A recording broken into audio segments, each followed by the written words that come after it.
Welcome to another episode of the Character Podcast with Steve Hill MBE, a teacher, adventurer, author and mentor who has made it his life's mission to inspire others to dream big and achieve more. From leading young people in the classroom to taking on some of the world's toughest challenges. Whether climbing mountains, running across deserts or completing epic expeditions, Steve knows what it means to push past limits and lead by example. In this podcast, you'll hear inspiring stories, powerful lessons, and uplifting conversations designed to help you build resilience, embrace challenge, and believe in your own potential. So get ready to be inspired by the unstoppable force that is Steve Hill MBE.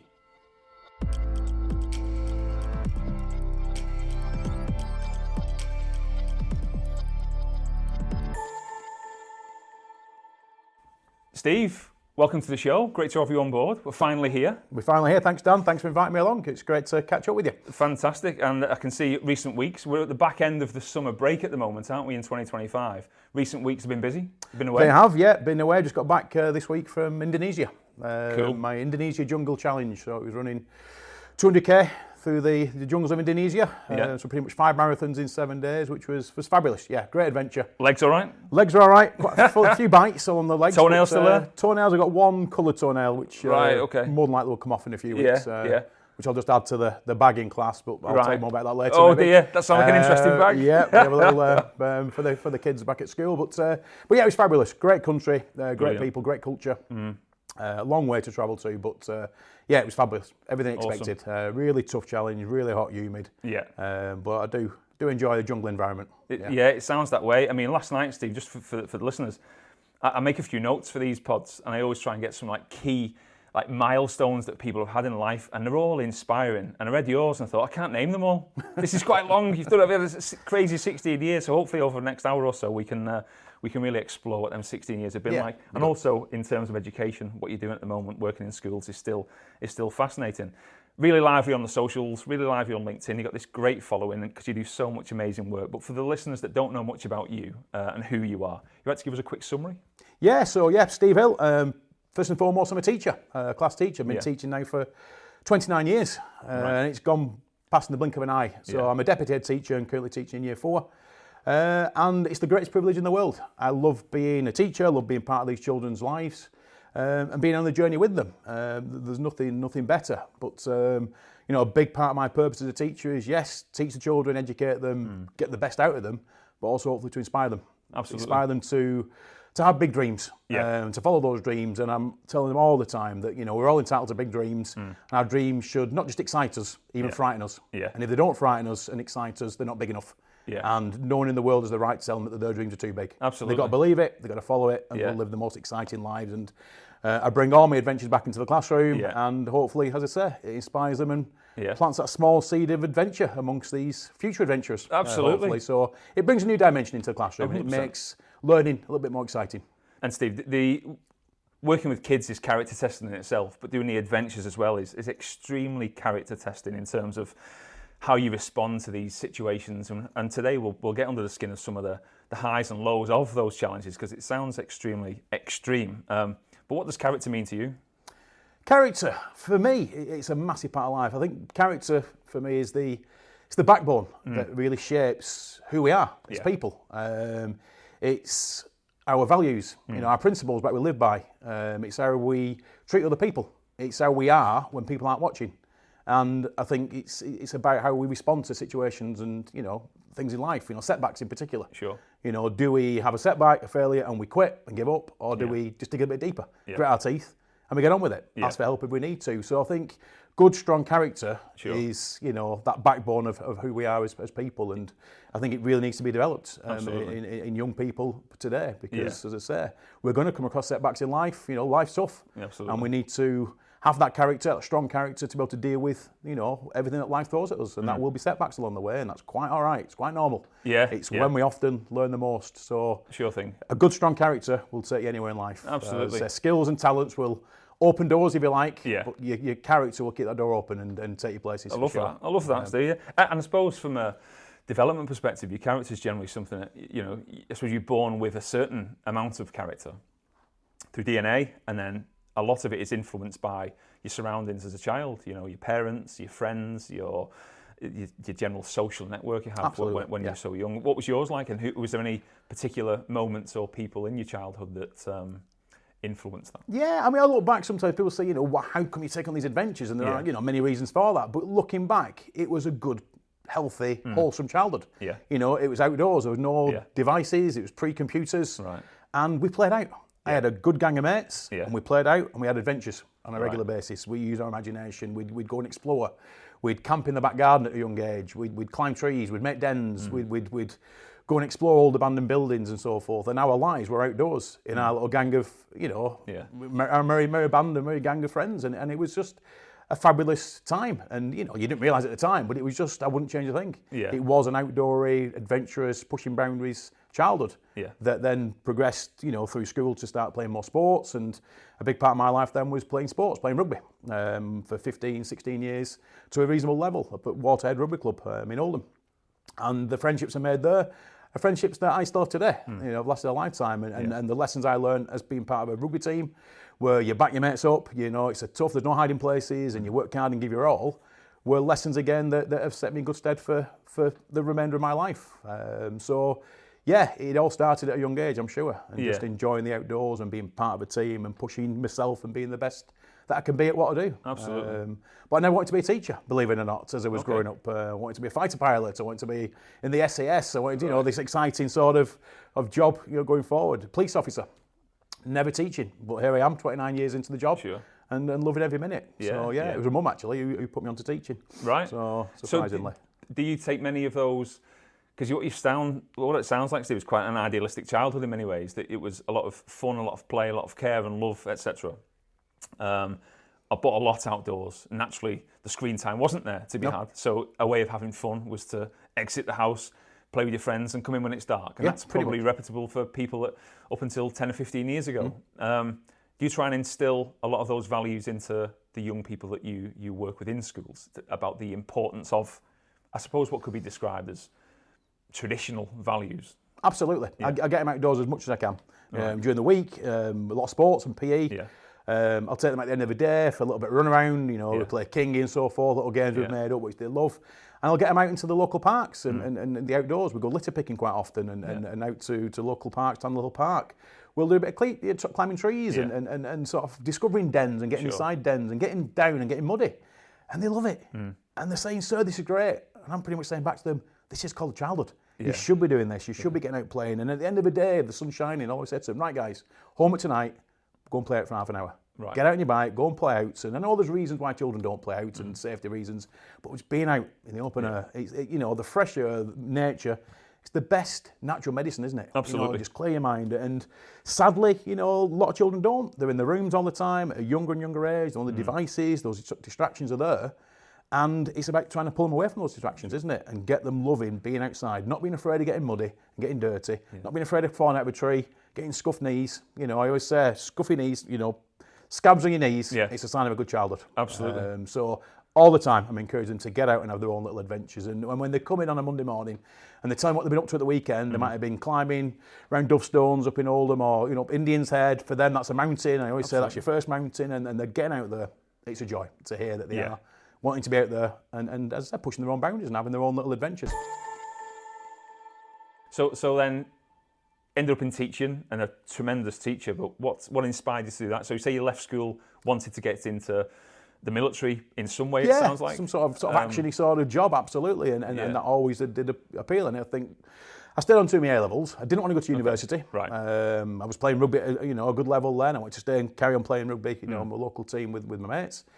I went to win the police at that point, and you had to be 21 at the time. So I ended up getting a job as a trainee quantity surveyor in a local construction company. Sounded good, I thought the girls would be impressed with that, as you do, as quite an immature way, but I could start with that. And for 3 years, I did a part-time degree and was, trained as a quantity surveyor. But it just wasn't for me. Right. It bored me. I was clock watching. I'd go home in the evenings. I'd moan to my mum, and this is not for me. And mums are the best, source of advice all the time, and very direct. Stephen, stop moaning about it and do something about it. Simple as, and absolutely. And she said, have you thought about teaching? She worked in a local school herself, And I hadn't thought about teaching, and I dismissed it initially. I said, no, it's not for me. I love school, but I didn't want to go back as a teacher.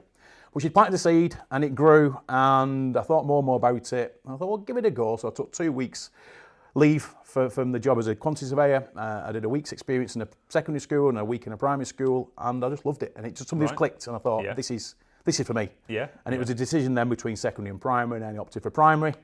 There's just something special about having a class of generally 30 children for the whole year, seeing them develop, being on the journey together, as I said earlier. And I finished my job, went back to university to do the teaching degree for 4 years, and never looked back. Right. Loved every minute. Yeah. And 29 years has gone in the blink of an eye. Yeah. So when you finish your 3 years and then you went into teaching, have you been in the same school since, or? No, so that primary school that I went into for that week sort of experience, they kept a job open for me, so I ended up starting teaching there. Really? So I started teaching year 5 there very nice. for 4 years, year 6 for 3 years, and then I got the deputy headship at my current school, which is St Joseph's in Shaw. I've been there now for 22 years. Oh, so cool. Again, it's flown by, and I'm actually teaching children of past pupils now. So I've got kids saying to me, "Sir, you told my mum," and all that, and it's oh, stop it! I knew that day would come, but it has arrived. And, even a little girl last year saying, "Mr. Hill, do you know he went to school with my granddad?" Right. Okay. So no, wasn't good, but you don't look it, Steve. No, thank you. I appreciate that, but it's just, as I said, been there a long time. It's nice to be part of the community, and I love that being part of that and being part of, like I said, those children's lives, and you know, teaching the kids of past pupils. It's smashing. Definitely, it's a privilege. Definitely. And talk to us about rugby, Steve. So it sounds like you were a good competitive rugby player. What values did you learn about yourself in rugby, or what did it take to be a good rugby player? Lots of things. Rugby, like I said, I played football up until about 14, 15, and a mate of mine had joined the local club, and he said, come down and have a go, and I just took to it. Right. It was commitment, determination, being part of a team of like-minded people. Yeah. It's a tough sport, as you know. There's no hiding in rugby. Exactly. And I played in the forwards, second row. Yeah. I just love the physicality of it. The tackles, the running the ball in, the being part of that team, knowing your mates had your back. Yeah. And working hard in the week in training, knowing that you had to work hard to be able to perform on the field at the weekend and to hold your place down, but not to let your mates down. Yeah. And being part of that, the social part afterwards was great as well. And I loved it. But looking back, at the time I probably didn't realise it, but looking back, I learnt so many things, as I say, about myself, about character, about when, the chips were down, you don't give up type of thing, and you dig deep, and you don't stop playing until the final whistle, and the one in all in mentality of if it went off, you're all winning together. And as I said, those mates are still my mates today. We go out for a drink, we reminisce, and we all got utmost respect for each other because, you look at a rugby match in many ways as you're going into battle every weekend, and those are your mates around you who have got your back. Exactly. And the importance of loyalty and, as I say, and friendships. Yeah. So, it was the best decision I made at 15 to go and start playing rugby, and I had a good career, if you want. It was amateur, but at a good level. I represented the town team and English students. And just had a great time. A few operations, a few dislocated shoulders and fractured cheekbones and what have you. And, that was a passage, isn't it? Absolutely, rite of passage. And playing on with it, you know what I mean? There was an occasion where I got smashed to the head. I thought, oh, that was a real tough. Yeah. I could feel some swelling under my eye, and I said to the lads, have we got a black eye in? And no, everything's all right. And played on for another, 30 minutes half time. Yeah. Came in at half time, and the physio came over and said, "What the hell have you done?" Yeah. All my face had got caved in and what have you, and I'd had 3 fractures and a fractured eye socket, and I played for 30 minutes with that. Bloody hell. And it was whisked off to hospital, a week in hospital, operation, metal plate in the head, and all that. So went back playing again afterwards. Right, I shouldn't say that you done, but you carried on. No, carried on, went back to it. But what I look back at is thinking, I played for 30 minutes with a fractured skull and fractured eye socket. And bit scary that we've done on knocking it, but you do, the adrenaline keeps you going, and you don't let your mates down, and you get on with it, and it's that mindset of, you've not hurt me, I'm against your opposition, it's keep going. Absolutely. But all stories to tell, all scars, 100%. Tell a story, don't they? So wouldn't change a thing, and like I said, that progressed and instill that in the children, I do a lot of sports with the children, so rugby, introduce them to it, football, cross country, you name it, every opportunity possible, every night of the week I'm out doing sports with the kids because it's something I love doing it myself as a child, I see the benefits of it and want to instill it in the children. And more than ever, there's a less of an inclination from young children to do that because they want to get home on the devices sometimes, but it's getting them out there for that hour afterwards, getting in the muddy, getting part of a team, and it's fabulous. So it's... What character values do you see in those teachers that you think, look back at or work with to this day, and there's something unique about them, there's something special about them, that they're going to withstand the journey of being a teacher? You know, the teacher, you've got to work hard, you've got to be organised as a teacher for sure, and you make sure when those children come in, you're ready for them. But for me, it's the teachers who give of themselves, who are not afraid to let the children get to know them as an individual and sharing, you know, their own lives with the children to a degree, and seeing those children as individuals. You know, you do go in the staff room sometimes and you hear, oh, those bloody kids and all this and that, and things saying, those bloody kids are why we're here. You know, those kids need us, and we need to be, you know, upbeat and positive for those children. And it is those, you can tell when they're in it for the right reasons. Where they go the little extra mile. Well, you might, you know, you'll do the extra after school. You know, you'll do the sports club after school because, you know, you might not be sporty yourself, but you're happy to go out there and give them that opportunity to be part of a sports team. You know, you go out with a whistle. You don't have to be experienced. Just give those kids an opportunity. So for those who go the extra little bit of a mile, not the ones who are going out the door at 3:30 and coming at 8:30. You know, the ones who will stay behind and just give that little bit extra for the children, I think, makes a difference. So what have they taught you about you, the kids? Oh gosh, what are they talking about me? Or what do they test? I'm getting older now at the moment. There's some kids who will, you know, I'll get away with 24 these days, and they're very flattering. And the odd child says, "Don't be daft, sir. You're 53 and what have you." And you know, they're not daft. But they do keep you young. They do keep you young. They keep you on your toes. And as I say, it's great to be part of that. But they teach me all sorts. You know, they taught me 16 years ago in many ways that, you know, I wanted to inspire children, wanted to make a difference.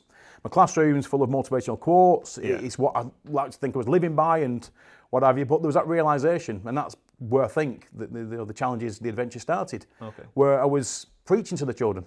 I felt I was preaching about following your dreams, coming out of your comfort zone, you know, being the best you can be. And I'd always thought I was doing that, but I think a realisation, I finished playing rugby and what have you, that I wasn't actually doing it. I was preaching and not being the teacher that did. And I think it was that realisation that then made me take on the challenges. It was a case of let's get out there, let's push my own boundaries, let's follow my own dreams, let's reignite and re-engage with nature, if you like, getting out there, pushing boundaries, and use that to inspire the children. And that's where the adventure started back in 2009. And with no grand plan, it was just a case of going climbing Mount Kilimanjaro.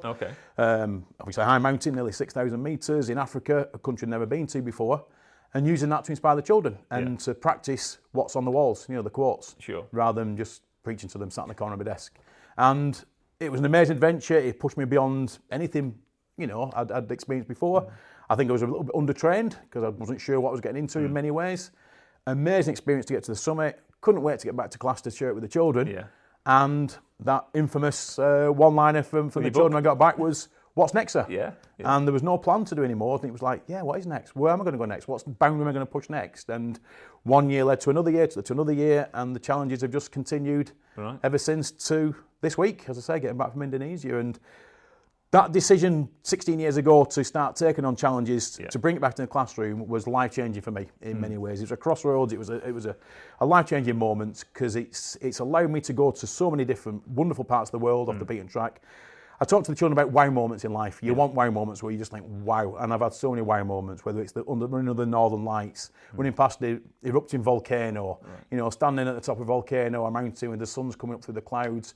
And I'm saying you need the same, you know, follow these wow moments in life because that's what life's about. And I've met some amazing people. It's opened doors to do podcasts, like you do yourself now, and to become a Duke of Edinburgh Award ambassador and give awards out and talks at schools.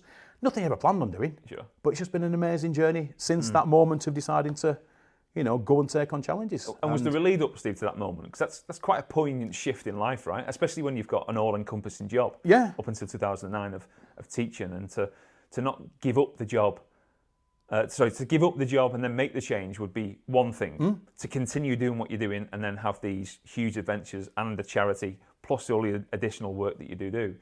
Was there a lead up to that in 2009, or did you just... Feeling a bit of a fraud, to be honest with you. And it'd been there for a while, and I mentioned it in the book, and it was right in the book, reflecting back on that time, it was a bit of a... I'm preaching to these kids, but am I doing it myself? Am I following my dreams? Did I have dreams when I was younger that I'm not following now? You know, what am I doing to replace rugby? And the best advice I was given from the deputy head at the time when I finished playing rugby was, Steve, make sure you fill that time that you had for rugby with something else. Otherwise, the job will just become an all-encompassing. You need an outlet. You need something outside of teaching. And for 12 months, I don't think I did. And as I say, you know, I'm all for motivational quotes. You know, I can, I will, just watch me.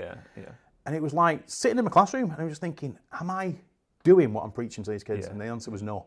I'm not. Well, what am I going to do about it? Yeah. What do I love? I love the outdoors. I love challenge. I love adventures. Am I doing that? I'm not. Right. Well, let's do something about it. Yeah. Have a little look around. Right. Mount Kilimanjaro. Wow. Yeah. I've heard a bit about it. Let's get it done. Made the decision to do it. That's the biggest hurdle sometimes, isn't it? Making the decision to start in the first place.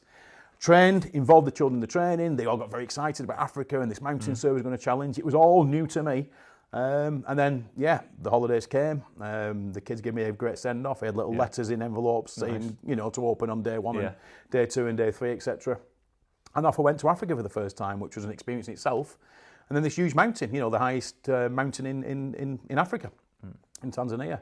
And off I went, a little bit into the unknown, and altitude kicked in as we got higher, and it was tough, and summit night was really tough. There was 8 of us in the group with some guides, and 4 got rushed back to camp with altitude sickness, and 4 was plodded on, and we got to Gilman's Point, and the sun was coming, rising, and there were people being sick and feeling lousy, and it was like, wow, what's this all about? And then we still had a 3-hour round trip to get to Uhuru Peak, but it was just out there. It was adventure. It was, discomfort, being uncomfortable, being dirty, camping every night, not bathing and what have you. It was just a great experience. And then to get to the actual summit, and the guide just turning around to me and saying, Steve, congratulations, you've conquered the mountain. I got really quite emotional and got a bit choked up, and I'm thinking, what's happening to me? And it was about the realisation that this adventure, these challenges, are life-changing and emotional things, and it's going to take you around the world, and I can go back to class and share this with the kids. Yeah. And hopefully this will then inspire them, not just the quotes on the wall. Sir's done it, and if Sir can do it, then I can do it. Yeah. And as I say, I did it, came back, you want more. So you got the bug then off the first one? I got the bug off the first one, and I think those kids asking what's next, Sir, really then thought, what is next, Sir? We don't set goals and follow dreams and then achieve those dreams and goals. Fabulous. Yeah. But then we don't sit back and that's it. Sure thing. What's next? What's next? And where can we go next? And what are we capable of? And I'm a firm believer that none of us know what we're capable of at all. We're all capable of more than we ever realise. Sure. And we start making those decisions and start saying, I can, as opposed to I can't. You're capable of more than you realise. I was going to ask you, is that what drives you? But is that a part of what drives you to see what you can do? It is now. I don't think at the time it was. It was a case of just getting out and coming out of my comfort zone. But every year since, the challenges got a little bit more difficult. Right. Whether it was a higher mountain or a tougher mountain or a further distance, if you like, because I was never a runner. And my first marathon was the Everest Marathon.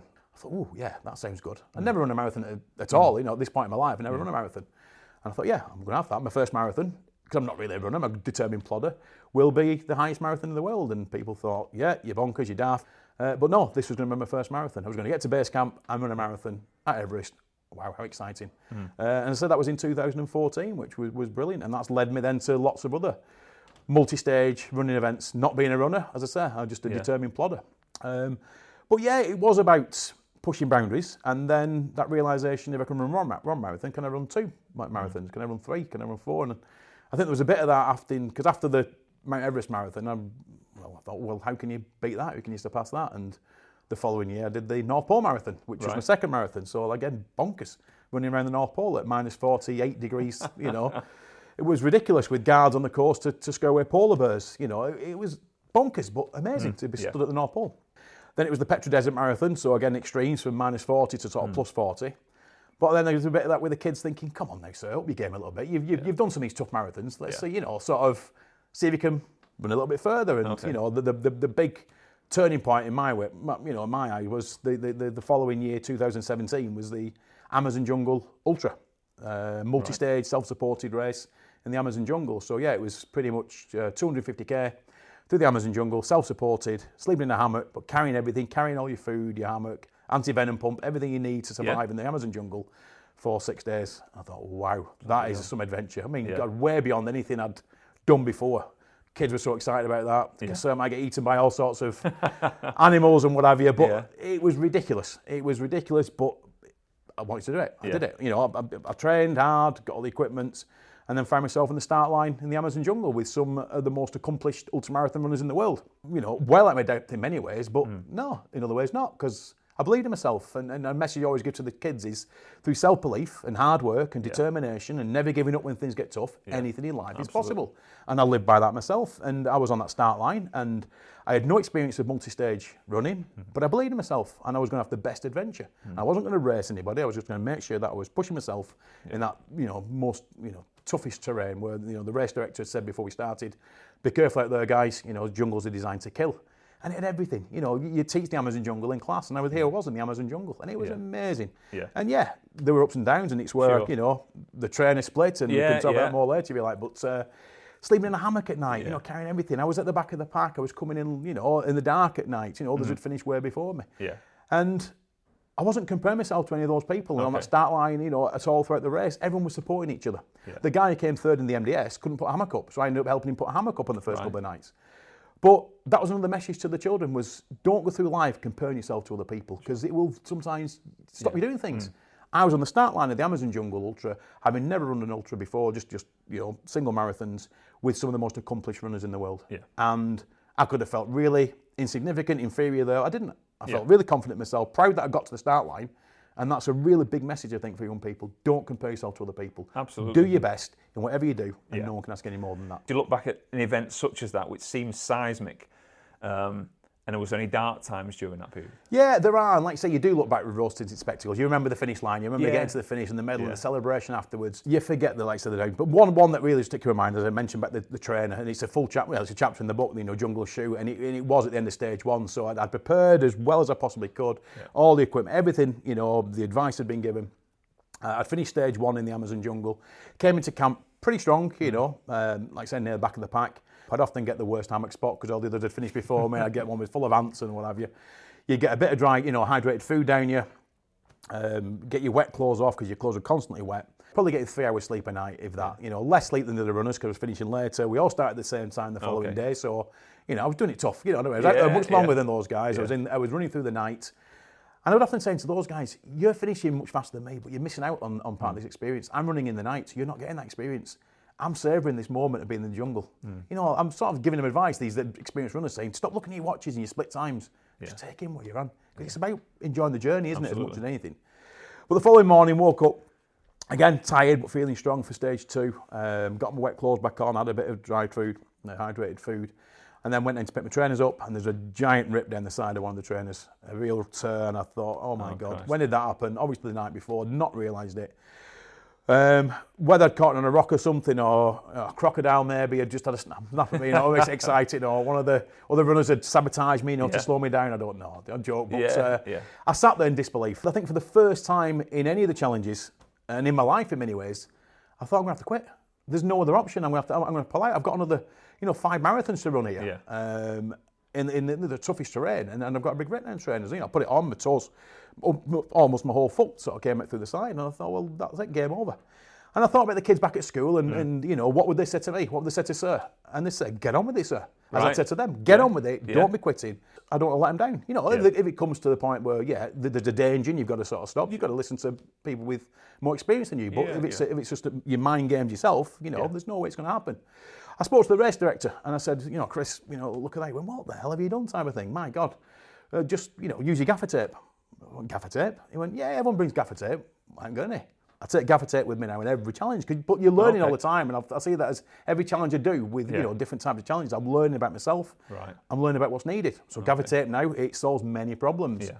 Anyway, didn't have any gaffer tape, but other runners did, and you know, we all pulled together. So they all gave me a bit of their gaffer tape. So I gaffer taped the trainer up, put a couple of zip ties on.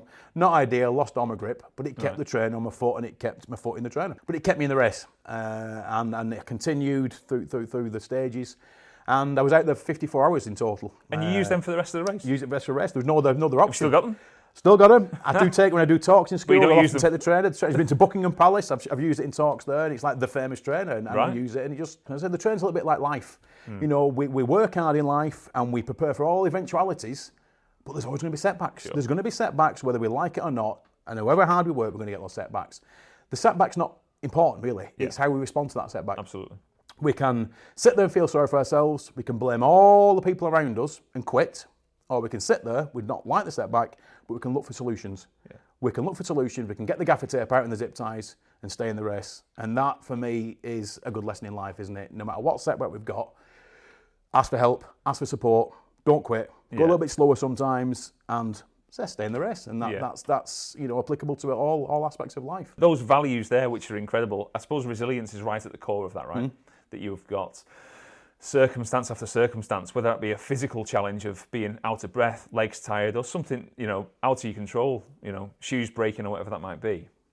That value of resilience is pretty key. Do you speak a lot about that in schools? Oh yeah, all the time. Yeah. I have this sort of challenge mode, I like to say, that I get on the plane and I flick into challenge mode, and you're going to get some uncomfortable times thrown at you, and it's just about dealing with them, and they're always going to be, and I thrive on those moments. I often say it's about being comfortable with being uncomfortable, and it's remembering why I started in the first place, and let's get to that start line, let's get to that finish line, but let's enjoy the journey in between, whatever it is in life. And yeah, the kids are great cheerleaders. I always hear the voices, like I said, they give me little messages to take with me, little mascots, which often add a lot of weight to my pack. Yeah. I have little teddies hanging on the back, I have the school ties on the back. And they're a massive motivation and inspiration. I want to finish the challenges. I want to show them that, anything in life is possible. And yeah, there's times in the Arctic or up the mountains or in the jungle where you've been out for hours and hours and hours. You're exhausted. You're pushing on. You've got many hours still to go. The easy options to quit, to stop.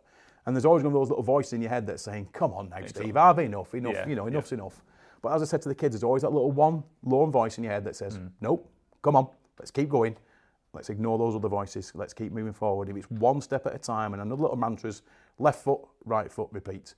Little steps, little steps, little steps. And wherever you're going in life, if you keep making those little small steps, you'll get there. Well, probably around now, there's probably some people going, I had this teacher. Yeah, that's 15 years ago, 20 years ago, he told me this. So that, and that mantra still sticks in the head. That's what you dream as a teacher. Absolutely. Every time I bump into past pupils, we always have regale good stories. It's always, and it just warms your heart. You can't buy that as a teacher. Definitely. And they'll often stay and keep in touch. And okay, I think my first class now are about 38, so they're the proper adults. You know what I mean? And I taught them, and you've not changed a bit, sir. Remember this, remember that. And I just think you can't put a price on past pupils coming back, touching base, asking for a reference maybe or whatever, but speaking so positively about the time they spent in your class with you. Definitely. That's what teaching's about. Yeah, exactly. It's having that impact. And as I mentioned earlier, through these challenges, it's given me opportunities to give talks in high schools, at award evenings and what have you. So, that's, a mega honour, giving awards out to, past pupils at high school and so forth.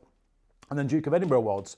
I found myself being invited down to St James's Palace to give gold awards out. And you sit there pinching yourself thinking, how the hell have I ended up sat here, being introduced, giving these awards out? And it's like, but then you think, well, why not? Why not? And what another message to say back to the classroom that, anything's possible in, Buckingham Palace.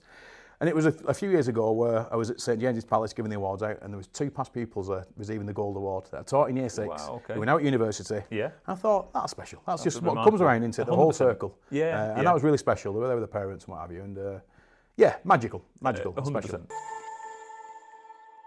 Steve, you seem really driven on ensuring your pupils know a lot about character, about resilience and the values of teamwork and communicating and overcoming obstacles ultimately.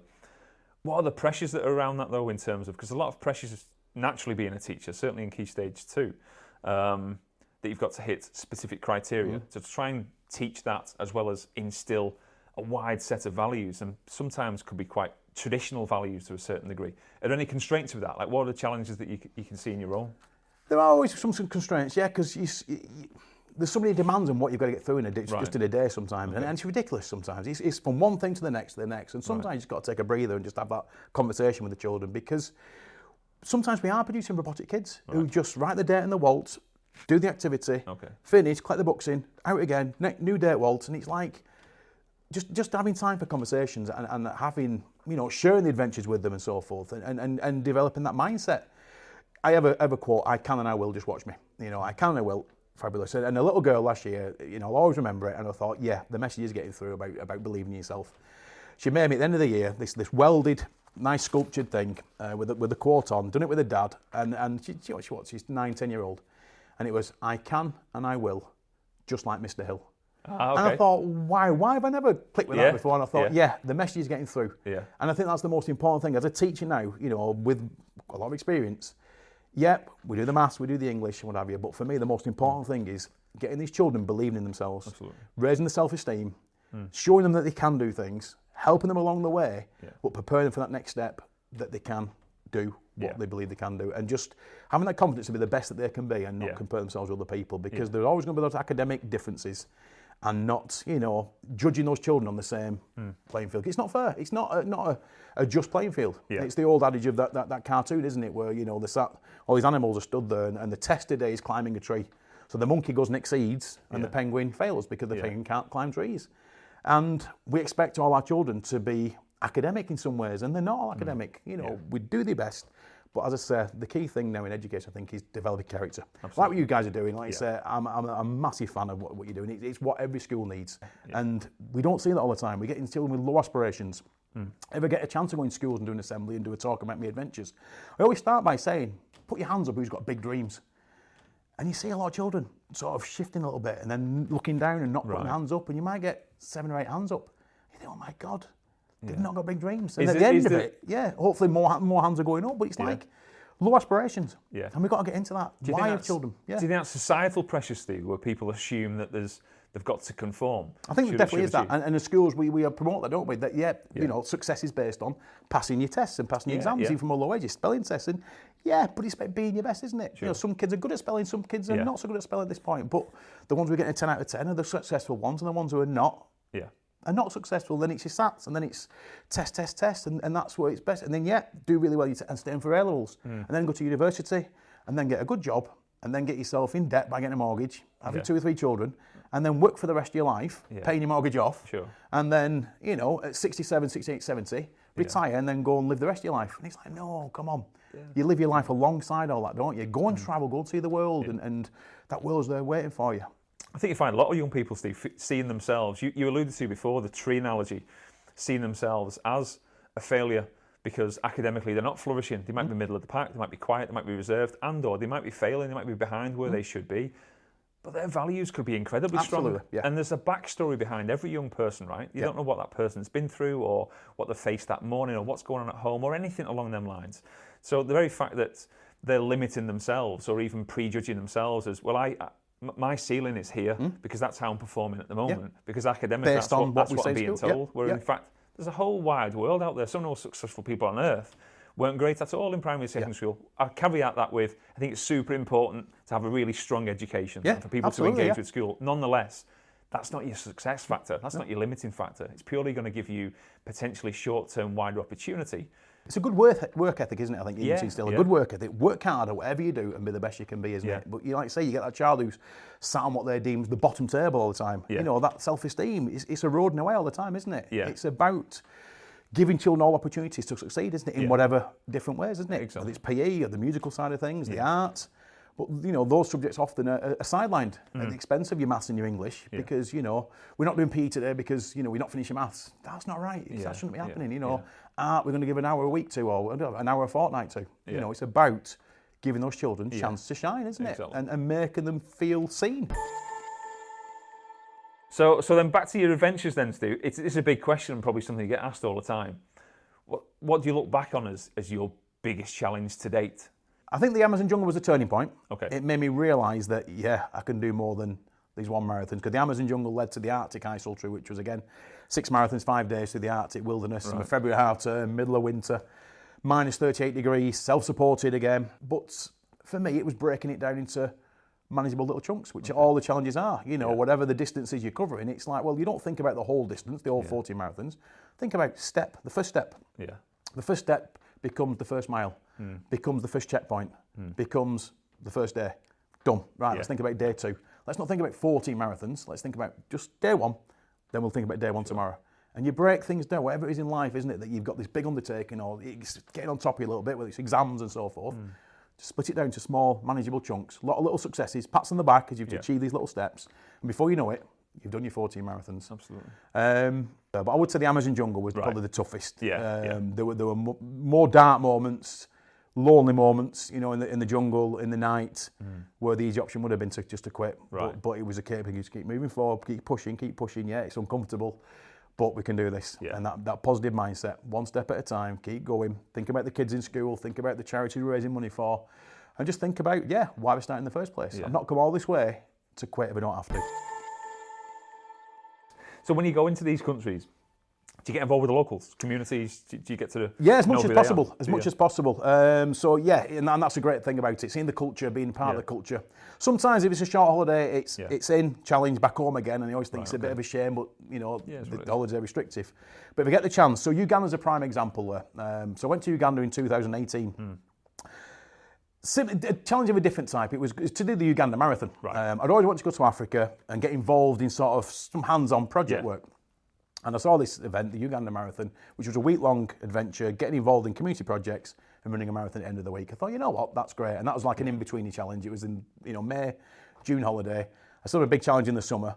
I thought, yeah, this sounds perfect. So I went in 2018, and it blew me away. It was getting involved, went to an orphanage, went to schools, did a little bit of teaching, helping to build certain things, painting and so forth, fully immersed in the community life.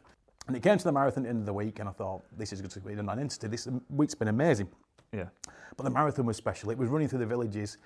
I talk about, I'm a big one for high fives. There must be 1,000 high fives. Kids were every corner, giggling, laughing and joking, running with you and just having the most joyous time. Just taking my time, getting out there, 2 loops, 2 half marathon loops, and it was just magical. Right. And Uganda then got into my heart type of thing. And while we were there in the projects, there was a conversation I had with Dr. James, who set a school up on Kalangala Island in Lake Victoria. And this was the spark, if you like, for setting my own charity up, Team Hill Charitable Trust. And he'd set this little school up on the island, and I was saying, well, what's the next project? It was only 2 little classrooms just to, provide an education for the children on the island, because there hadn't been a school there before. And he said, we need to build a dormitory so that these children can sleep safely on site. He said, because some of our children are attacked on their way to school. And these little dots, 6, 7-year-olds, and then thinking attacked by, human predators. And you think, oh my God, it knocks you sick. I said, well, what would that cost to build this dormitory that would ultimately sleep maybe 70 children? And he said, whatever many thousand shillings. It's about £6,000. Right. And I thought, that's not a lot of money. Attacked by who, sorry, Steve? What? Human beings, so male, predators type of thing. Bloody hell. And it's like scary, it's sickening thought. Isn't it? Yeah, it's awful thought that this happened. He said, we want to be able to sleep on site safely. Yeah. So £6,000 for me wasn't a massive amount to be able to build a dormitory to keep these children safe. So I'd done fundraising for many years throughout all the challenges, and it was always a case that at the start of the year, the children nominated charities close to the heart to raise money for, which was great. And we'd raise money, and we'd sometimes raise £10,000 with a variety of things. As a team together, we'd do car washes and cake sales and all sorts of things, and people would sponsor me through Just Giving. And we'd send a cheque off to a big charity in London, and you get a little letter back saying, thanks very much, Right. And I think there was a realisation that I wanted to set a charity up myself and have a bit of control over where that money went, and to make a difference and to positively know that money was going to where it should be. And I came home and had a chat to friends and family and what have you, Di and Dave, who are trustees of the charity now, and it was a case of this conversation. And I said, I want to set a charity up, and I want the money that we raise to help local people and families that need a bit of support within Greater Manchester, but also to support a project in Uganda every year. First one being this dormitory. Yeah. 100% back me, all friends and family, let's do it. Team Hill Charitable Trust was born just before lockdown. And I go back to Uganda every year now. We've got 5 schools that we support, we've got a clinic we support, a dispensary, and I'm known fondly as Uncle Steve over there now by all the community. I feel it's like my second home. And it's just amazing that, like you say, you talk about being part of that community and the culture. And as I said, I go back every year now. I've become the chair of the board of the Uganda Marathon for my sins, so helping to organise the marathon now. But it has got a special place in my heart, and it's somewhere I want to spend more time in the future. Yeah. I want to take some of my pupils, past pupils, as they get a bit older. Like I said them every year, come to Uganda. It is a life-changing experience. But yeah, we're there now. We've just built a well that's providing clean water now to 500 people in the community, and it just feels right. So this is alongside teaching, absolutely, challenges, training, and then we've got the charity now as well. So every year I go back for 2 weeks, and visit these schools, and I get a chance to do a little bit of teaching there. And wow, it's humbling in many ways that these children have got very, very little. They just want an education. Yeah. Yet they've got everything that our kids have lost in some ways. I was going to say, what do you notice like the key differences between them and? They've got a joy for life. That they're happy. They're happy to see you. You get the warmest welcome from them. They want to show you the school, even though it's just a hovel in some ways. They're proud that they're getting an education. They've got nothing beyond that. They're playing with tyres and they're playing with sticks like 50, 60 years ago over here. But they're happy. We think that these countries are developing. We need to help them develop and bring the internet and bring the phones. But look at the impact that phones have had on our children. Yeah. It's a damaging effect in some ways, isn't it? Yeah. It's amazing what it can do, but these children, as I said, have got nothing, but they've got everything. And I come back, it's not our children's fault, but they've got everything that our children have lost. Right. An appreciation of the very small things in life. Yeah. And there's a quote that really resonated with me when I went for the first time on painting on the side of a gallery. And it was, some people are so poor, all they have is money. And it's right that there's more to life, isn't there, than just the money. It's about, richness in the heart. And as I say, it's become a big part of my life now, Uganda. And it's just great to be able to support these schools. So you're building classrooms and dormitories and, providing beds and mosquito nets and, things that are needed. And recently this well, and it's like, money well spent. So we have fundraising events throughout the year. The kids from school come, they wear the Team Hill red hoodies, they have the badges on, they're proud to be part of it. Yeah. And it's a tangible thing. It's we can talk about making a difference in class. Yeah. Well, they're actually physically making a difference. I share the projects with them in class, and they're part of that, and helping these children to get an education. And I would love no more than anything to take a group of kids over, in the future. 15, 16, 17-year-old, it will be a life-changing experience. They'd come back different people. That's what I say about these challenges. You get to a part of the world that you might never dream of going to. You see the culture, you meet the people, and it's always great to meet the kids. In Indonesia, I was running through some villages, and the kids are popping their head over the school wall, and just laughing and giggling, and you get the high fives, and kids are kids. No matter where you go in the world, kids are kids, and you see those big beaming smiles. They're happy to see you. Yeah. Might be a strange man sort of thing running past, but it's special, and I think it's what it's about. Experiencing the culture as well as the taking on the challenge. I remember a quote from Billy Connolly from a few years ago, and he said, when he was a child, yet it was vastly different in Uganda. He didn't know he was poor till someone told him. Yeah. And I think that's such an interesting thing. If you don't know anything other, then you make do with what you've got. You make happiness and you're joy happy and with content what with you've that. got. Absolutely. And that's what it should be, isn't it, really? Yeah, and I suppose the amount of external influences that happen in the UK and the amount of pressures on parents as well to conform, and the battle for always having the latest thing, whether it be something tangible or a phone or whatever that might be. It's extreme pressure on parents. Ridiculous pressures these days, isn't it? If that isn't there naturally, you make do with what you've got. You make joy and happiness with what and you're happy with it. Absolutely. At the moment, no matter what you've got, you want bigger and better, because someone else has got a bigger and better thing, and you're surrounded by it, aren't you? Yeah. That's the thing with this social media. And I'm seeing younger and younger children getting addicted to it. Yeah. Sadly. As I say, 7-year-old, 8-year-old getting phones. In effect, in a roundabout way, once you give them that phone and open up that world to them, you give them a sort of addiction that they're stuck to that phone, then, aren't they, for possibly the rest of their lives? Look up, see what's around you. And we're all guilty of it to a degree, aren't we? We all look at our phones, but as I say, it's about putting it down sometimes, isn't it? Absolutely. And getting out in nature and getting out and seeing the world, through your eyes and not through a phone. And was it always the plan to write a book? Never the plan to write a book, no. So this is the exciting thing, as I say, from that moment in 2009 to taking the challenges. My life changed for the better, like I say, and the opportunities that, it opened up for me. You go down a path, you take the path, you don't know where it's going to lead. Yeah. It might not lead anywhere, but the book was never planned, as I say, and that's another message to the kids. I've written a book. You can write a book. Yeah. It was someone who'd heard me do a talk before lockdown, and had approached me afterwards and said, Steve, you need to write a book. You've got a great story to tell. You should write a book about it. And that's the first time anyone had said that to me. And I laughed and said, yeah, whatever. Me write a book. I haven't got the time. I wouldn't know where to start. And, the usual excuses. Yeah. And he approached me a couple of times and said, I've written a book myself, and I've written a couple of books, and I'd help you. I'd give you some guidance and give you some tips.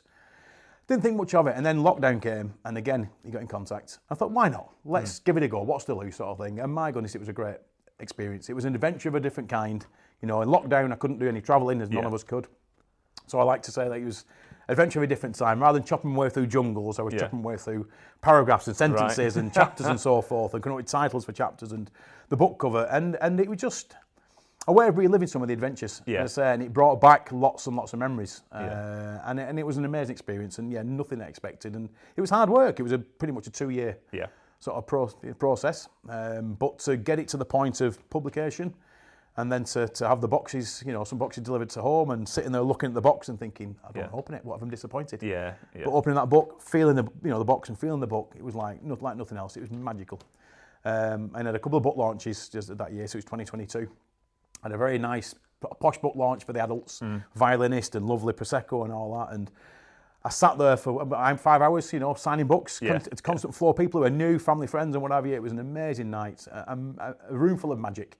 And then the week after, the book launch for the kids, which was as special. It had to be for the kids. So all my class came and kids from school came. I'm excited to get a copy of Sir's book. Amazing. We had a great time. And one of my highlights of teaching was the Monday after the book launch with the children. I'm sat in class doing the registration and looked up, and pretty much the whole class was sat there reading a copy of What's Next, Sir. And I sat there and thought, wow, how many teachers get to experience that? Yeah. Your whole class sat reading a copy of your book about your adventures, about somebody sat in front of them. And it was a moment I just sort of took in. I thought, that doesn't happen often. That's a one-off. Yeah. And then it was the responses from some of them that blew me away. I was saying, like, what chapter are you up to? And they said, oh, sir, I've just climbed Mount Kilimanjaro. Right. Sir, I've just been to the Amazon jungle. I've just met the Queen. And I thought, wow, they are living the adventures. You can make lessons off the back of that, Steve. But this is the thing, and it's like, wow, they are living my adventures through the book. They're in that adventure. They're doing it. That's powerful. Yeah. I thought, job done. I could die a happy man tomorrow type of thing. I thought, brilliant. And it's just gone from there. The success of the book's just been phenomenal. Were you expecting that? I read last night, Steve, some of the reviews, and people can go and have a look on Amazon and invest in a book and take a good read. But it's remarkable, the feedback. Were you expecting that? I wasn't. I didn't know what to expect. It was a new thing for me completely. I didn't know what constituted a successful book. Yeah. Was it 100 copies sold, 200 copies sold? And I looked and and it was like, if you sell 400 or 500 copies, you've done extremely well for a non-famous person who's doing the first book. That don't seem a lot, sort of thing. Within a month, the first 1,000 have been sold. We've got another 1,000 printed. I'm on 3,000 gone now. And then the feedback, and you're a little bit frightened in some ways. I thought, when the book was out there at that book launch, and people went home with that book, I thought, crap, it's out there now. Yeah. I've no control over it. Yeah. Those 2 years of writing my personal thoughts and feelings and opening up a little bit, my challenges, that's out now. And I've no control. What if people don't like it? Yeah. And that was a bit of a thought. I thought, well, it's too late now, but that was, you feel a bit vulnerable in some ways. Sure. What if people don't like it? But the feedback was just like, it blew me away. Yeah. People said I went home and just stayed up all night and read it. And I couldn't put it down. I'm thinking, wow, how powerful is that something that you've just written over that period of time is really entertaining people. And people saying, I'm reading it, and it's as though you're sat on the end of my bed, sort of talking to me. It's in your voice, it's your tone and all that. Right. I thought, wow, brilliant. And then the feedback and the reviews, it's like, my God, this has far exceeded anything I could have imagined. And would you do it again? I would do another. You'd have the time again, I would. And the kids have come up with the title for me. So this was What's Next, Sir. Yeah. What Sir did next. It's obvious, isn't it? Yeah. But I don't know. They're doing half your job for you there. They are. They're doing great. But I want to write a children's book. I do want to write a book that maybe younger, so my kids can read that. Yeah.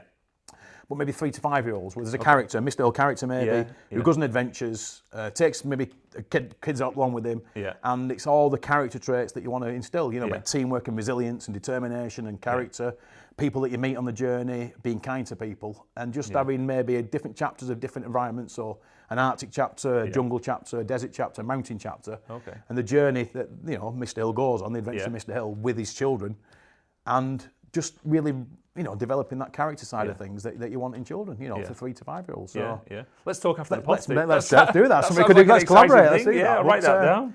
It's about having exciting projects, isn't it? It's just you do these things. Well, what can we do next? How can we have a bigger impact on more children?